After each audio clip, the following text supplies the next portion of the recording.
اعوذ باللہ السمیع العلیم من الشیطان اللعین الرجیم بسم اللہ الرحمن الرحیم رب اشرح لی صدری ویسر لی امری واحلل عقدۃ من لسانی یفقہوا قولی اللہم صل علی محمد وآل محمد وعجل فرجهم اہلک عدوہم من الجن والانس من الاولین والآخرین۔ جیسے کہ آپ جانتے ہیں کہ امام محمد باقر پہلی رجب 57 ہجری کو اس دنیا میں تشریف فرما ہوئے، اور آپ کے والد امام سید سجاد علیہ السلام اور آپ کی والدہ فاطمہ بنت حسن علیہ السلام، آپ دونوں سلسلوں سے ہاشمی ہیں، اور آپ کی والد کے فضائل سے تو سبھی آشنا ہے امام سید سجاد علیہ السلام کے، لیکن آپ کی والدہ کی بھی عجیب فضائل و مناقب ہیں جس سے انسانی عقل حیرت میں رہ جاتی ہے۔ تاریخ لکھتی ہے کہ ایک ایسا واقعہ رونما ہوا جسے تاریخ کی ہر کتاب نے لکھا، اور وہ واقعہ یہ تھا کہ جناب فاطمہ بنت حسن والدہ گرامی امام محمد باقر علیہ السلام، اللہم صلی علی محمد وآل محمد وعجل فرجہم، آپ صحن میں تشریف فرما تھیں، اور اچانک جیسی آپ صحن میں تشریف فرما تھی تو دیوار میں اچانک پھٹی اور گرنے لگی۔ جیسے ہی وہ دیوار گرنے لگی، میری بیوی اس دیوار سے مخاطب ہوئی اور فرمایا، تجھے حق کے مصطفیٰ کا واسطہ اللہ نے تجھے اجازت نہیں ہے کہ تو ابھی اس وقت گرے۔ جیسے ہی یہ کہا تو فوراً وہ دیوار ہوا میں ملحق ہو گئی، اور جیسی ہوا میں ملحق ہوئی میری بیوی تشریف فرما ہوئی دوسری جگہ، اور جیسے ہی میری بیوی اطمینان سے دوسری جگہ تشریف فرما ہوئی تو وہ دیوار پھر گری۔ اب عجیب و غریب فضائل ہیں، یعنی میری بیوی نے جملہ کہا اور فوراً وہ وقت وہیں رک گیا، اور جملے پہ بھی اگر غور کریں تو اس میں عجیب فضائل اس میں پوشیدہ ہیں۔ میری بیوی نے یہ نہیں کہا کہ اللہ سے دعا کرتے ہوئے کہ یہ نہ گرے، بلکہ یہ جملہ کہا کہ اللہ نے تجھے اجازت ہی نہیں دی ہے۔ مطلب یہ بھی علم غیب کی حامل ہیں، یہ بھی جانتی ہیں کہ اللہ کی کیا اجازت ہے یا کیا اجازت نہیں ہے، یا تو یہ مانے کہ یہ جانتی ہیں کہ اللہ کی کیا اجازت ہے یا نہیں، یا پھر اس کو اس طرح مان لے کہ جو یہ کہہ دیں وہ اللہ کی اجازت ہو جائے، اور جس سے یہ منع کر دے اللہ اس کو بھی منع کر دے۔ یہ ہے فاطمہ بنت حسن۔ اگر ماں کی فضیلت سمجھ میں آئے تو پھر بیٹے کی فضیلت سمجھ میں آئے، اور اسی فاطمہ بنت حسن کے بطن مبارک سے میرے 5ویں امام تشریف فرما ہوئے اس دنیا، اس کائنات میں، اور اس کائنات کو منور کیا اپنے نور سے۔ اور جب میرے 5ویں امام تشریف فرما ہوئے تو اگر میں اس کیفیت کو آپ کو بیان کروں تو تاریخ کی کتابیں لکھتی ہیں، کیونکہ اولیاء انبیاء بھی انبیاء ہی کا حصہ ہوتے ہیں، تو جس طرح سے انبیاء تشریف فرما ہوتے ہیں اسی طرح سے اولیاء انبیاء بھی تشریف فرما ہوتے ہیں۔ اور تاریخ نے یہ لکھا کہ تاریخ کی کتابوں نے یہ لکھا کہ جب بھی کوئی نبی، کوئی بھی معصوم تشریف فرما ہونے لگتا تو ایک شب پہلے نبی یا معصوم کی ماں کو یہ کہہ دیا جاتا، یہ بتا دیا جاتا، اس کو یہ اطلاع کر دی جاتی کہ بھائی اب اگلے دن معصوم تشریف فرما ہونے والے ہیں، تو وہ اگلے پورے دن صرف تسبیح و تحلیل کی آوازیں سنتی، آس پاس ملائکہ جھرمٹ میں بیٹھے رہتے اور تسبیح و تحلیل کرتے، اور پھر معصوم تشریف فرما ہوتے اس کائنات میں، اور جیسے ہی معصوم آتے تو فوراً اس اللہ کی وحدانیت کی گواہی دیتے، رسول کی رسالت کی گواہی دیتے، اور علی کی ولایت کی گواہی دیتے، اور اپنی امامت کا اعلان کرتے۔ تو بھائی ہمارے معصوم تو وہ ہے، ہم انہیں معصوم مانتے، ہم انہیں رہبر مانتے ہیں جو آتے ہی ساتھ ہی اپنی امامت کی گواہی دے۔ ہم انہیں امام نہیں مانتے جو یہ کہیں کہ اگر میں بھٹک جاؤں تو مجھے سیدھے راستے پہ لے آنا۔ یہ تو وہ ہیں جو ہے ہی یہ خود صراط مستقیم ہے۔ یہ ہے ہمارے امام کے فضائل و مناقب۔ جب ہمارے اور امام محمد باقر کا تو یہ خاصہ ہے کہ انہیں نبی اکرم نے سلام بھجوایا، نبی اکرم نے سلام بھجوایا، اور نبی اکرم کے ساتھ ان کے صحابی جابر بن عبداللہ انصاری تشریف فرما تھے۔ جیسے ہی جابر تشریف فرما تھے رسول ان سے گویا ہوئے، کہنے لگے تم میرے 5ویں وصی کا زمانہ پاؤ گے، اور جب تم میرے 5ویں وصی کا زمانہ پاؤ تو اسے میرا سلام کہہ دینا۔ اسے میرا سلام کہہ دینا. اب وقت گزرا اور پھر وہ وقت بھی آیا جب امام محمد باقر اس دنیا میں تشریف فرما ہوئے, اور جیسے ہی تشریف فرما ہوئے جناب جابر بن عبداللہ انصاری امام سید سجاد سے ملنے گئے. جیسے ہی وہ گئے انہوں نے اس بچے کو پایا, اور اس بچے جب حضرت امام محمد باقر کو پایا تو امام محمد باقر کو دیکھنے کے بعد جب دیکھا, اور اس وقت تک اس وقت کا سن ہے جب امام محمد باقر تھوڑا چلنے پھرنے لگے تھے, یعنی ابھی وہ تھوڑے سے یعنی ان کے سن میں اضافہ ہو گیا تھا اور اب وہ چلنے پھرنے لگے تھے. تو جیسے ہی جابر پہنچے, جابر نے عرض کی کہ اے بیٹا آپ کون ہیں؟ تو فوراً میرے مولا نے کہا میں باقر ابن علی ابن الحسین ہوں. ہمارے تو وہ امام ہیں جو اپنا شجرہ بھی اتنے فخر سے بتاتے ہیں, کیونکہ صرف ہمارے ہی امام کے پاس اپنا شجرہ موجود ہے, باقی سب تو مشکوک ہیں. اور پھر وہ وقت آیا جب جناب جابر نے دیکھا, کہا کہ اچھا اب ذرا بیٹا آپ سے درخواست ہے, ذرا کچھ قدم پیچھے لیں اور پھر کچھ قدم آگے آئیں, کچھ قدم پیچھے لیں اور کچھ قدم آگے آئیں. جیسے ہی میرے مولا امام محمد باقر نے کچھ قدم پیچھے لیے اور پھر کچھ قدم آگے لیے تو فوراً جابر نے بے ساختہ کہا یہ تو وہی رسالت کا طریقہ ہے, یہ تو چلنے کا طریقہ بھی رسالت کا ہے. اور جابر بڑھے اور فوراً امام محمد باقر کی پیشانی پہ بوسہ لیا. میرے مولا باقر نے فرمایا جابر اگر تصدیق ہو گئی ہو تو وہ پیغام بھی بتا دو جو ہمارے جد نے تمہیں بھجوایا ہے.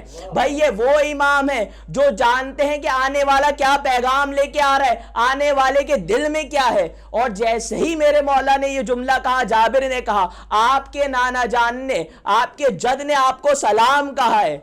یہ ہے میرے مولا, یعنی نبوت جسے سلام کرے اسے باقر کہتے ہیں. سبحان اللہ, کیا کہہ رہے ہیں بھائی, جسے نبوت سلام کرے اسے باقر کہتے ہیں. اور پھر عجیب و غریب فضائل ہیں, اور ایک جو فضائل کا گوشہ جو میں آپ کے گوش گزار کرانا چاہتا ہوں وہ یہ ہے کہ ایک صحابی میرے امام محمد باقر کے پاس تشریف فرما ہوا اور کہنے لگا مولا مجھے کچھ اسم اعظم تعلیم فرما دیں, مجھے کچھ اسم اعظم تعلیم فرما دے. مولا نے کہا کیا تو اس کا متحمل ہے؟ کہنے لگا مولا ہاں میں متحمل ہوں, آپ مجھے تعلیم فرمائیں. مولا نے اس کا ہاتھ پکڑا اور اسے ایک حجرے میں لے کے گئے.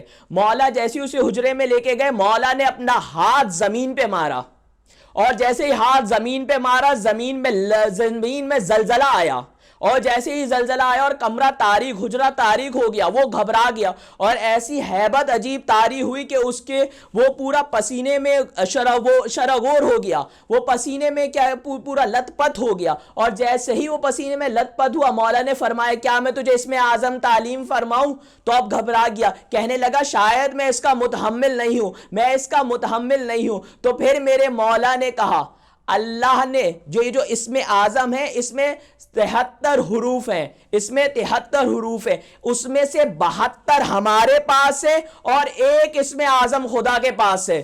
اور پھر میرے مولا نے فرمایا آصف ابن برقیہ کے پاس ایک اسم اعظم تھا تو اس نے چشم زدن میں تخت بلقیس کو بلا لیا, اور ہمارے پاس تو 72 اسم اعظم ہے. تو آپ سمجھے امام محمد باقر کے فضائل و مناقب کیا ہے. میرے مولا کا درجہ ہماری عقلوں سے ماورا ہے دراصل مولا کا درجہ. اور پھر میرے مولا کی کیا عظیم شان ہے. اور ایک بہت ہی چند معجزات آپ کے گوش گزار کروں تاکہ مزید معرفت میں آپ کے اضافہ ہو سکے.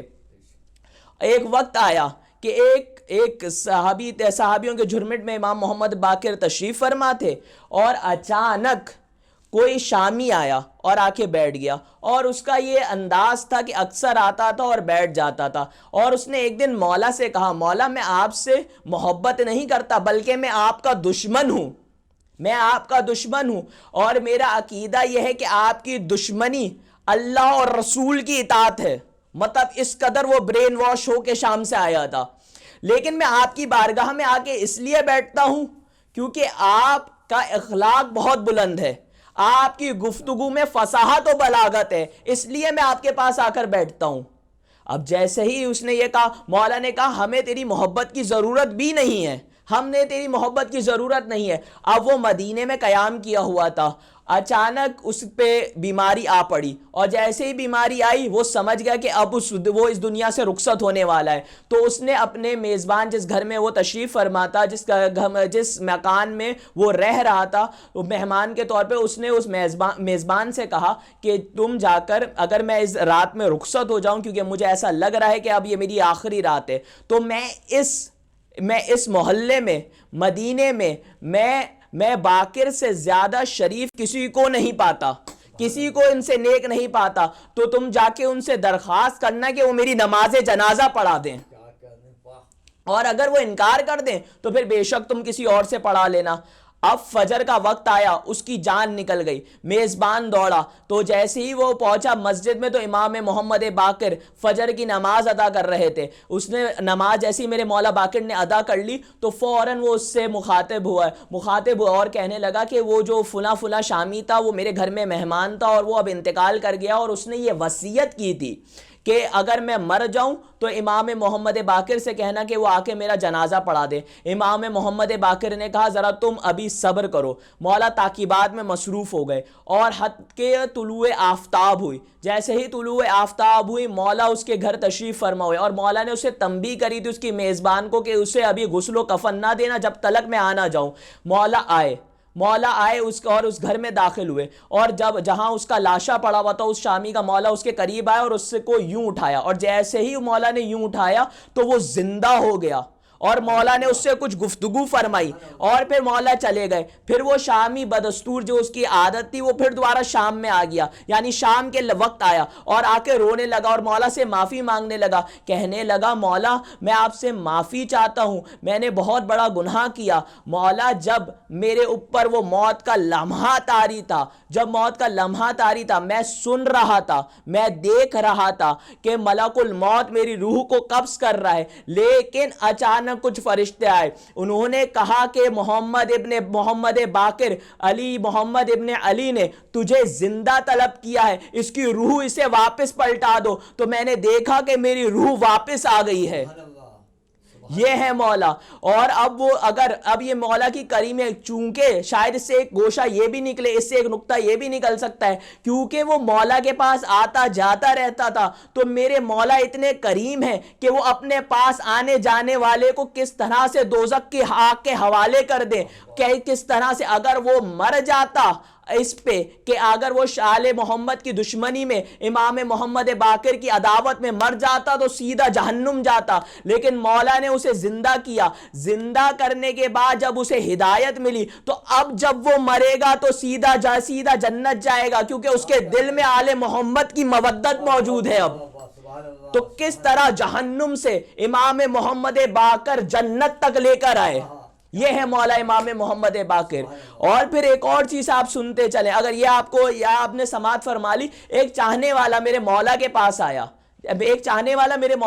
آیا اور کہنے لگا میں چونکہ آپ سے محبت کرتا تھا تو اس لیے میرے والد, کیونکہ میرا والد آپ کا دشمن تھا, اس نے مجھے آگ کر دیا اور اب وہ مر گیا ہے اور اس نے جو بھی اس کی وراثت تھی اس نے کسی جگہ پہ دفن کر دی ہے, اور اس کا مجھے نہیں معلوم. اور اب مولا نے کہا کیا تجھے اس کی حاجت ہے, کیا تجھے اس کی ضرورت ہے؟ کہنے لگا ہاں مولا مجھے اس کی حاجت ہے, ضرورت ہے. تو کہنے لگا, اس نے کہا مولا ذرا آپ بتا دیں. کہنے لگا تم خود کیوں نہیں جا کے پوچھ لیتے؟ کہنے لگا مولا میں نے تو اپنے والد کو جنت البقیع میں دفن بھی کر دیا ہے, میں کیسے پوچھ سکتا ہوں؟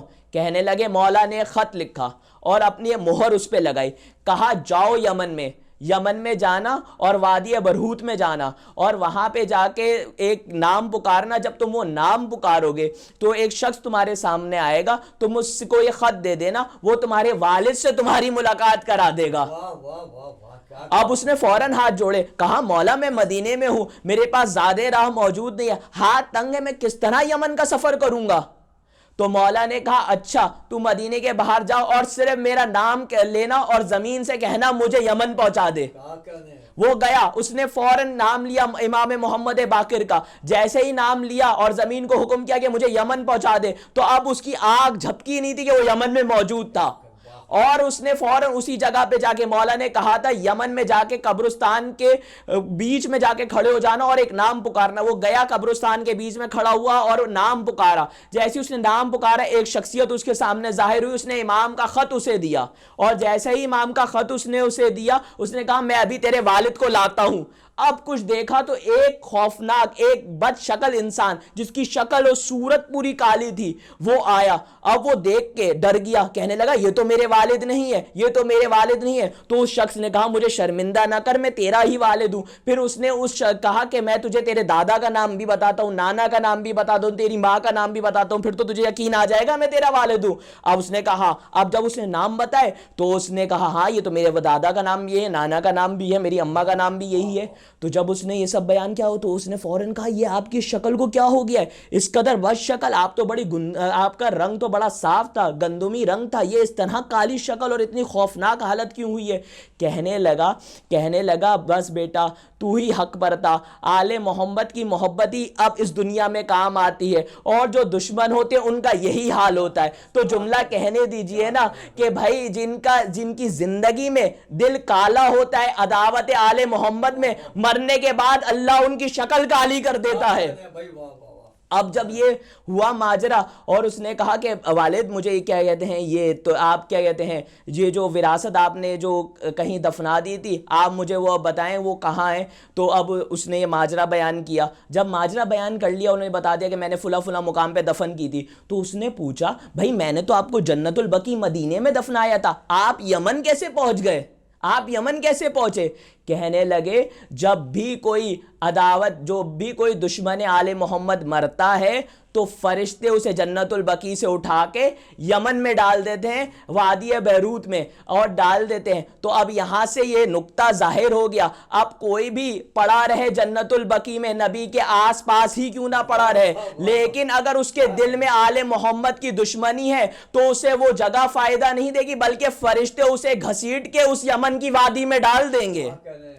یہ ہے امام محمد باقر، اور یہ ہے امام محمد باقر کے فضائل و مناقب. پروردگار سے دعا ہے کہ پروردگار اس روز کے صدقے میں، امام محمد باقر کے صدقے میں ہمیں علم و معرفت عطا فرما.